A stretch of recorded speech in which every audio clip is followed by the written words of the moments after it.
listening to the Betmaker Show. This is the odds to win the Northern Trust at TPC Boston FedEx Cup Playoffs analysis and picks preview for Monday, August 17th, 2020. And now, live from Las Vegas, the host of the Betmaker Show, Brian Blessing. All right, kids, here we go.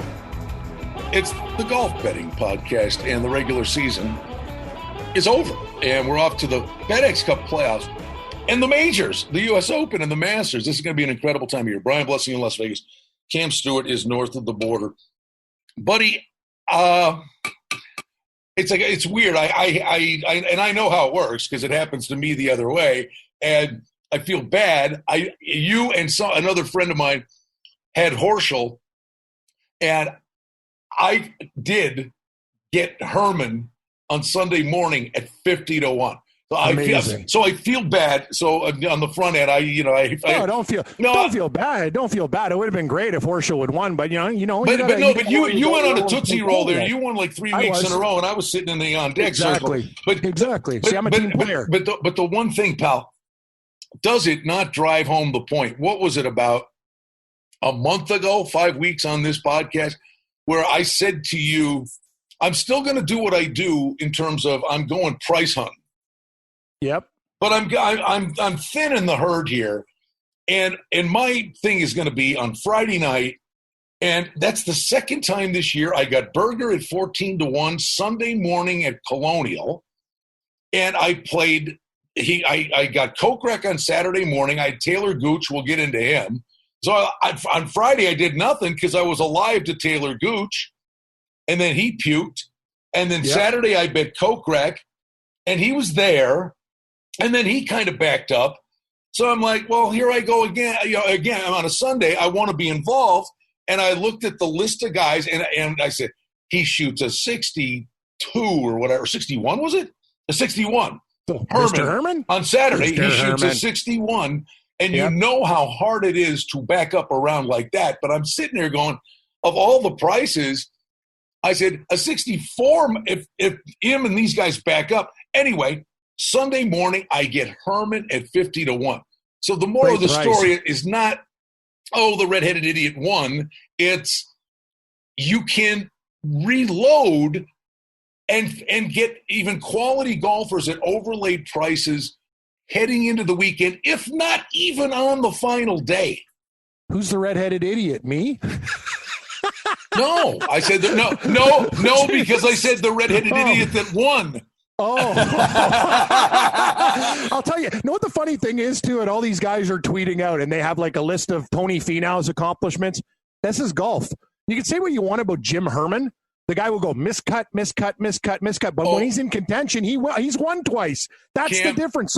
So you know what? I'll bet on Jim Herman. Jim Herman had the shot of his life on 18. He hits a stinger like Tiger Woods right down the pipe, gets a bad lie, nuts his shot, almost hits the putt. Like, the good thing about Jim Herman is he's one of those journeymen, but when he's in contention, he can win. God. So you know what? I'd be better than a guy like Taylor Gooch or But his 3 wins, Cam. This guy, he told his. Here's the amazing thing. On Friday, with 4 holes to play, he's 3 shots out of missing the cut. Do you realize? I mean, how rare this is. He was the first player to tee off Saturday. He was the last guy to make the cut. Now, I'm telling you, what he did, if you think about it, he rolls, and I'm watching it on a mute. Ian Finch, right? Ian Baker Finch. He's putting for eagles. Well, a lot of guys are 3-putt for it, mute. And he pours it in for eagle. But I know. But he stubbed one. He tried to putt one from. It was torture. He tried to putt one from the fringe, and it got eaten up. And he bogeyed when he should. No reason he should have. So then later he's got the same kind of shot, and he chips it and blows it 10 feet by. But he makes it coming back. He misses not a gimme. It was only 3 feet, but it was a hideous slider on 16, I believe. He missed. But then he does 17 birdies. My God, this guy, he's got the guts of a burglar. And He said he was getting his rental car and driving home. Yeah, rental car. For his kids, his rental car.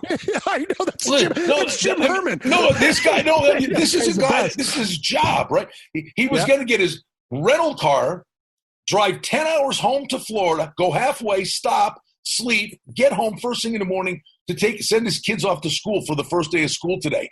Now he's flying to Boston, and he wins over. I guess he won $1 million. Probably the purse was about more than that. Yeah, but. He gets in. He was outside looking in. Now he's knee deep in the FedEx Cup playoffs, so he's guaranteed $365,000 just for doing that, and he gets a 2-year exemption on the PGA Tour. I mean, we just think, the guy won a golf tour. This guy saved his livelihood. You're right. Jim Herman's taking the family. They're not going to the Golden Corral now. He's upgrading his kids. If they need a new computer, they got one. No, he was sitting there, and the best was he was sitting there waiting for Horschel, and he almost chokes on the water. Like he almost takes the water. Like he almost killed himself. He's drinking the water, and the cap's falling. He almost drank the lid. Yeah, he almost drank the lid. Exactly. He almost drank the lid. You know what I like about Jim Herman, though? He's the guy you see. It's like, hey, everybody, are we going golfing today? It's Club Pro, Jim Herman. Well, he just sits there. Hey, everybody. Like, he doesn't look like a pro golfer, but the difference is, no offense, Tony Finau. No offense, Tommy Fleetwood. Jim Herman, when he's in contention, he wins. He's got gutsy. He might look like a guy who shops at Kohl's. Like, he's with the bad pants. And I know he did some stuff with Donald Trump. He worked at his golf course. He's basically a glorified club pro. And the guy, but the difference is, you said it, Brian, he's got blood, he's got ice water in his veins. When he smells the paycheck, the Herminator delivers. He was the Herminator. That's good. Well done. Remember Pee-wee's Big Top? Paging Mr. Herman. Mr. Herman. There's a telephone call for you at the front desk, Mr. Herman. The Herminator. Lisa loves it. She calls him the Herminator, too. She's like, you telling me the Herminator won? I go, I got Horschel. I'm like, I can't believe Horschel missed that putt on ATM. But I know what, Brian? No. I got to be honest with you. I'm happy for you because that's a nuts win at 50-1 live. And the thing was, think about it. If that's any other guy, 8-1, 10-1, exactly. 50, but he's Jim Herman. That's how you bet golf. But Cam, he was 4 back at 50-1, and some name guys are behind him 5 back or 20-1. What made you pick Herman Munster? You just felt him, right? The Herminator. You just felt it because he can go low. He can go low. Well, he's a great ball striker. He's. The funny thing is that the fear I had was he shot a 61 and no one comes back from a 61 and goes low. You know what? There in a weird way, there wasn't a doubt. The funny thing is I bet Herman, but there wasn't a doubt in my mind that Sung J M was going to spit the bit a bit. Hey, he did okay, though. He kind of grinded back. He battled back. Hurt him. I will say this. Kisner was there, too. Like, a lot of guys we talked about were right there. Like, M was close. Kisner was third. Hey, let me tell you. And it's funny because I'm watching this. He comes out of the gate, birdie. He missed a short birdie. Yeah. Then he goes, birdie eagle. He should have started with a birdie on every hole. But Webb Simpson got an early bogey, and I'm sitting there going, thank God. Right? I'm going to tell you something. And if that goes 2 more holes, Webb Simpson's winning that tournament. Yeah, I was going to say, if it's a 9, if they have a back 9, Webb Simpson's winning for fun. Like, no offense to Jim Herman and everybody else. Webb Simpson was on a Tootsie Roll late, and they were. I could tell you one thing: all those guys were happy that they ran out of holes because Webb Simpson was coming on like a house of fire. But I'm happy for you, Brian. That's a big win. I'm happy for that guy. We talked about Billy Horschel. This guy, Billy Horschel, smells the FedEx Cup. He's one of these guys. It's just like he plays. I don't know what to say. Some guys horses for courses. It's like NASCAR. Some guys like the track. Billy Horschel loves the FedEx Cup, the tournaments that lead up. He's basically, this is his time of the year. You don't catch him in April or May. He's an August, September type of guy, and he almost won the damn tournament. That would have been sweet for me. Let's make some money tonight. For outstanding information and special offerings and promotions, we invite you and encourage you to sign up for our newsletter today simply by going to the website at betmaker.com. Well, the one thing we talked about last week, and so much of it came to pass with matchup, like a guy like Zach Johnson had to play his lungs out just to get into the playoffs, and he was terrific. I had a matchup with him and Varner, and Varner gets up and down on 18. But then, so I'm like, and then Johnson blows the chip on. He makes a 16-footer coming back just for the tie. So the matchups provide drama too. Oh, of course they do. You got to have matchup bets. And take a look at this too. You bring up a good point. There's guys that are fighting for their lives. Look who didn't get, like Sergio Garcia. Nice to know you. Charles Schwartzel, next year. See you there. Enjoy some corn on the cob, bud, because you're not in the FedEx Cup playoffs. That's the thing. I got to be honest with you. Some of these European guys, they got to play in a couple more events because they're playing with fire when they go into this thing. And if you're not in the top 125, you're toast. So I would suggest them moving forward, like playing more events and try to get more points. But, hey, you know, if those guys already have won majors and they got money. But let's move on to this one. I will. The one thing I wanted to say, last thing on it, when you're sweating it out and you're watching the thing at the end, now I'm sitting there going, he hit a great putt on 18. And everybody's like, how did that not break and go in? And then literally, I give Horschel credit. He throws a dart in there, has basically the same putt that Herman did on 18, about 3 feet shorter.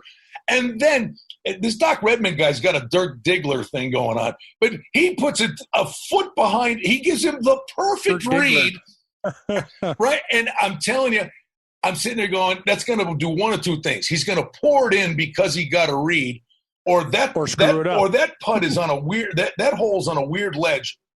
It is, and I'm telling you, he hit the putt based on the read he got, and his broke, but Herman's didn't. You know, there's so many little nuances in this stuff that's remarkable. All right, so into that, moving forward, the one thing going into this week, I started doing this, thinking this last week, and everybody should absolutely do it this week.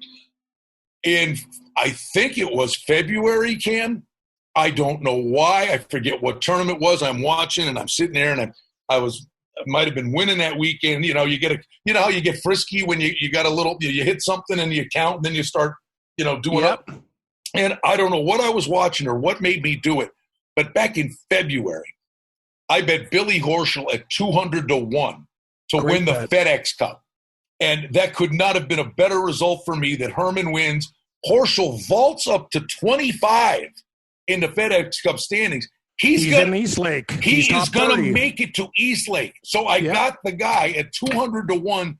Well, he's not guaranteed, but let's say the odds are looking good. He makes it there. So the point is, I got a guy at 200-1 that's going to be playing in a tournament where he's going to be 20-1.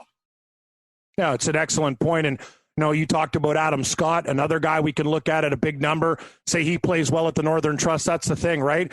It's a lead up. You can just accumulate points and the results. I like Billy Horschel's game where it stands right now. Yeah, it's unbelievable that you got him at 200-1. This week, though, Brian, I'm going to say one thing, and I hate to say it. The guy who's the favorite, I probably think will win.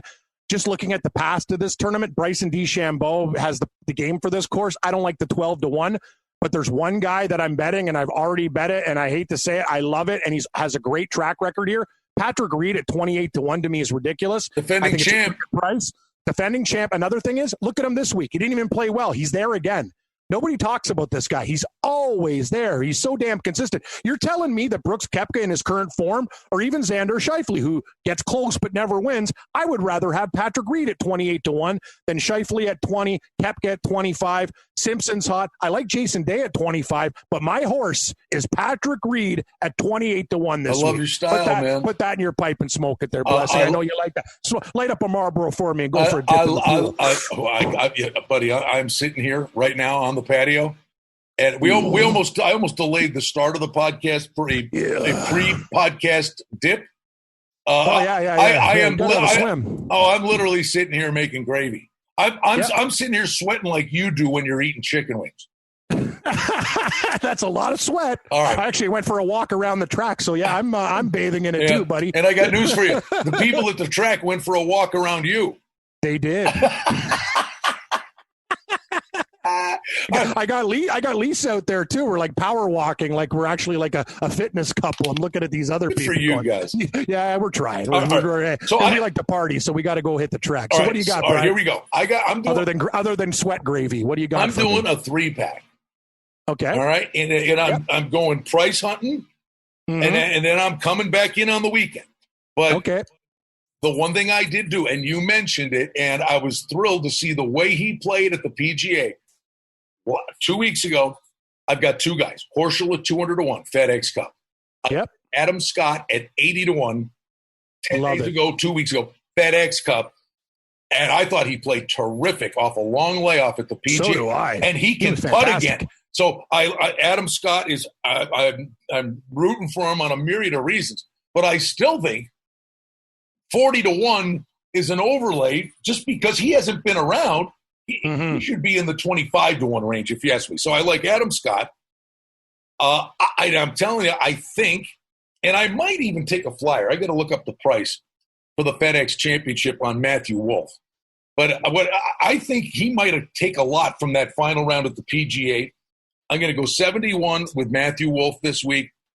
And the other guy who I think is ready to go again, Cam, the layoff. I'll say the sentence. You plug in the answer. Who did the layoff hurt more than anybody else? I bet you get it. Who did the layoff hurt? I would say Koepka. I don't know why it should have helped him, but it didn't help him. Well, McIlroy. No. In terms of taking somebody completely out of their routine. All right. I'm sorry. I thought you'd have got. Yeah, I'm sorry. The funny thing is, I'm thinking about gravy and other things. We usually read each other's mind pretty I know. good. Hold on. I'm trying to think. I would have thought you'd have gotten hard. I think Sung J M. Yeah, who plays week after week after week like after week, and I think the break hurt him. And he's back. He's kind of back. He's back, and his game. He's ready to go again. And this kid flag hunts, and I just think he's sitting on a Tootsie Roll here in the next 5 weeks somewhere, and I'm not going to be on the sidelines if this is the week. I love that pick, and you know what? He made my 3-pack. I only want to take one guy at odds because I'm not sure if I can get that price on the weekend. That's why I'm taking Reed. Reed's a guy that's I think going to be lingering around, and on the weekend I think he'll be there's a 28-1. I couldn't agree more. I couldn't agree more with Sanjay M at 60-1, and and I have definitely. I already bet Matthew Wolff, Brian, at 125-1 at the U.S. Open. He has the length. Like, it's just one of those things you have to look at the field and go, what kind of guys can do it at a price? And he's a bomb worth taking. So I absolutely love that pick as well by you. But I'm going to play your game. Just sit around for the weekend. Look what you did. Herman barely made the cut, and the guy wins the tournament, and you get him live at 50-1. There's no need to. You could take a couple guys, but there's no need to bet DeChambeau at 12 or Thomas at 12 or do any of that stuff. Buddy, right? Honestly, I mean, we have a lot of good ideas, and we say things that sound good. And, we can lose with the best of them. But from a common sense and getting the best of the number approach, a lot of the things we say make sense. And the irony of ironies, and again, you were on a heater, but it's amazing, is it not, that back-to-back weeks on Friday, I get Morikawa at 50-1. And then Sunday this week, Herman at 50-1.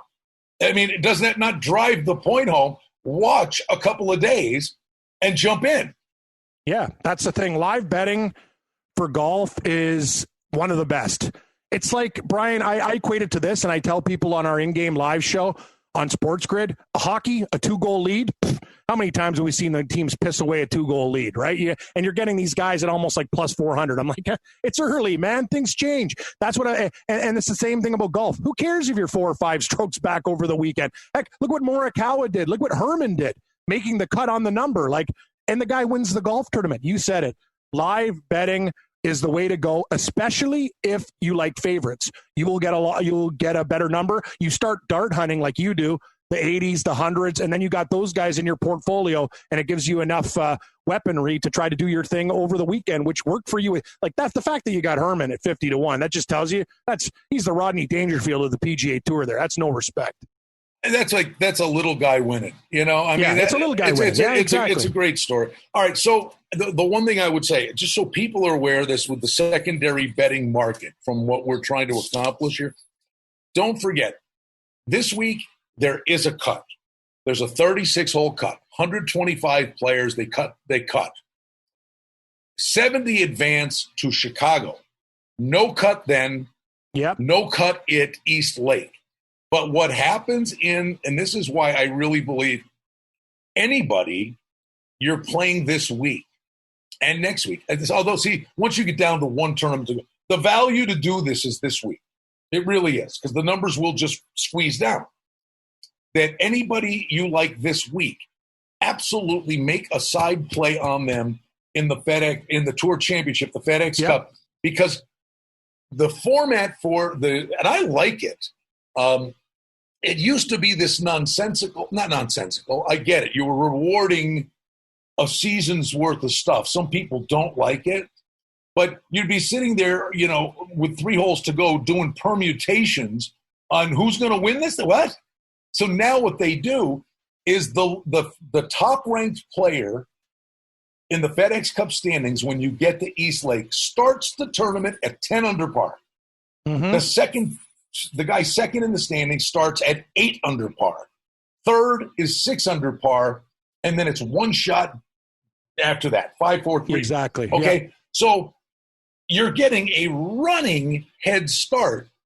If you get a guy and project him into the top 5, believe he's got such a running head start on the rest of the field that the numbers that week will be so skewed and tightened up that even if you had a guy like Horschel, who technically for the tournament would still be 30 or 40-1, he's going to be 6-1 because he's only 3 shots off the pace to start, and everybody else is behind him.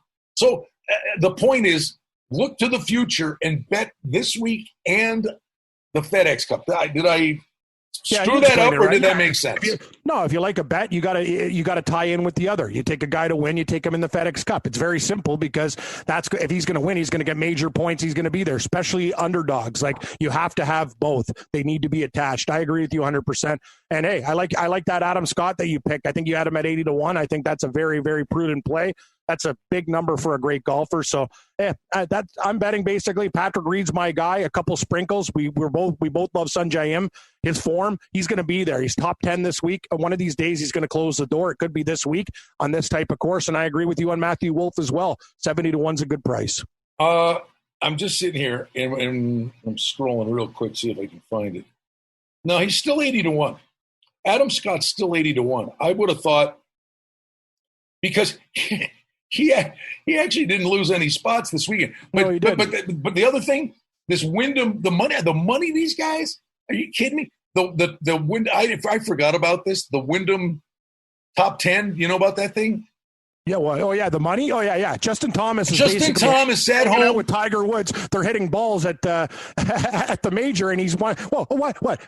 Text message. Hey, Justin, another $2 million in your account. He's literally eating a grilled mahi sandwich, and makes $2 million.